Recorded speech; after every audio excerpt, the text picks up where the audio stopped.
Hello and welcome to this week's BNz World Report. I am your host, Angela Ray, where we will discuss global topics and events from around the world. And this week we have a special year in review, the top 10 stories of 2009, according to yours truly. So what did I pick for the number 10 story? Well, number 10, the swine flu, or H1N1, as is known in the medical community.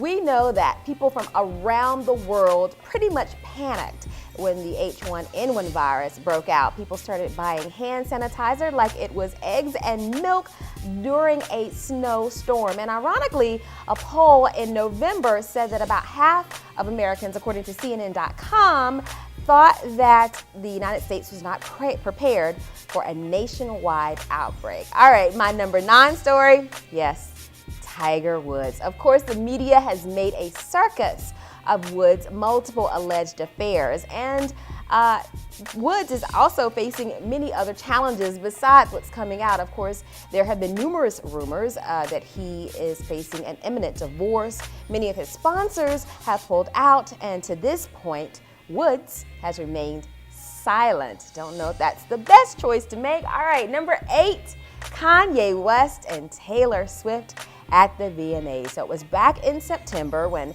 Taylor Swift was on stage at the VMAs to accept an award, and she was interrupted by West, who thought that her award should have gone to Beyonce. And I don't know if you've been following the award shows since the VMAs, but it looks like this was something that has actually helped Swift earn awards in other areas. All right, number 7, Bernie Madoff.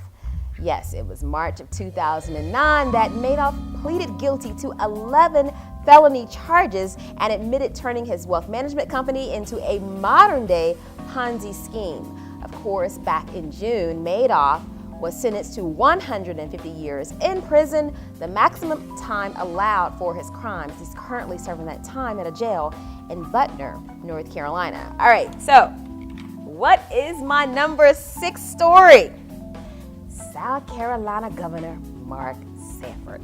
So after telling his staffers that he was trailing in the Appalachians, he finally admitted to being in Argentina with his mistress and alleged soulmate. Well, saying that he was going to try to fall back in love with his wife and children soon after moved out of the governor's mansion and back to their hometown of Charleston. All right, the number 5 story, the state dinner gate crashers. Yes, the Salahis. Of course, we know that they were trying to gather publicity for their upcoming opportunity to be on a reality TV show, but the two managed to get past White House security and Secret Servicemen and even were able to take a picture with the President, Barack Obama. All right, number 4, the attempted terrorist attack just recently on Christmas Day. Now, since 9/11, we who take to the friendly skies have definitely noticed changes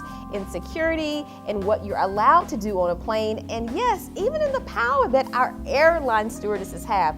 Try not doing what they tell you to do and see how quickly you get taking off of a plane.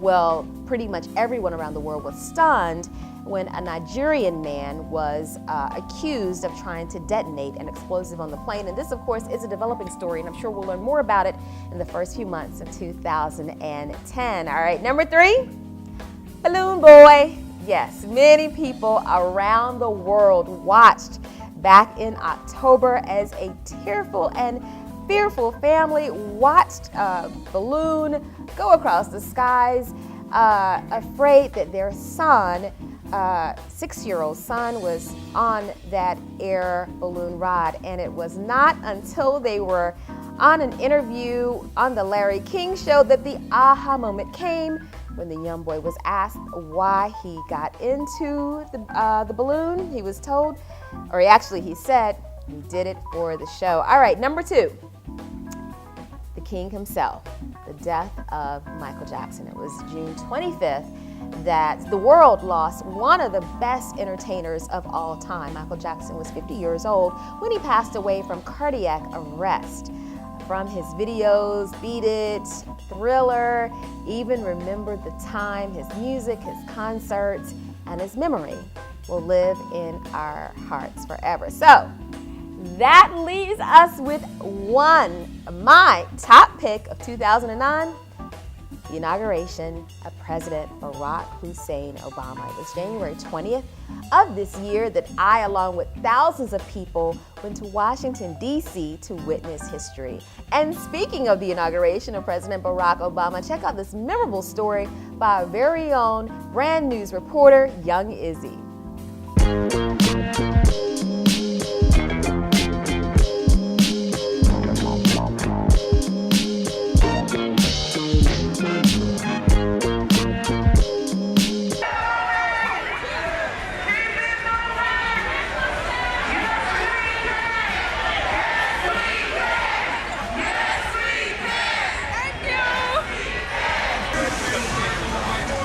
Yo, it's Young Izzy reporting live, since a brand news brief. Yo, we in Washington, D.C., son. Yo, we about to go to President Obama's inauguration, man, for real, man. It's going down. It's exciting. We started out at about 4:30 this morning, and we're in line to go in to share with all the thousands of people coming, and they're Christians from all over the world that are here. Scotty and Danny, can y'all brothers tell me what's going on today? Out here to just get our vibe on with Barack Obama. Wanted to be a part of history. You know, young folks been struggling and striving to find something to identify with, and I think we finally found something that's going to galvanize our generation. Yo,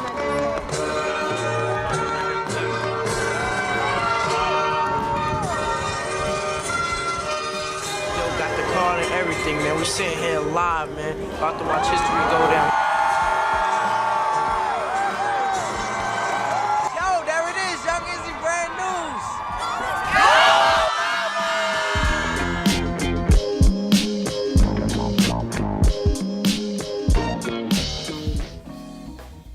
Wow, that was a very touching story. I remember my own very vivid memories from that day, the cold, just how people were just helping each other along, and just how many people were out there on the National Mall. It was a great day to be an American, and we all realized that change had come to America. And that's it for this week's BNz World Report. For more news that you can use 24 hours a day, please be sure to visit our website at brandnews.com. And if you think that there were some stories I didn't include in my top 10, well, be sure to visit our What's Good From You section. Our good friend Mad Skills has the hip-hop version of the top 10 stories of 2009. On behalf of myself and all of the brand news and BNz reporters all over the country, we wish you a happy new year.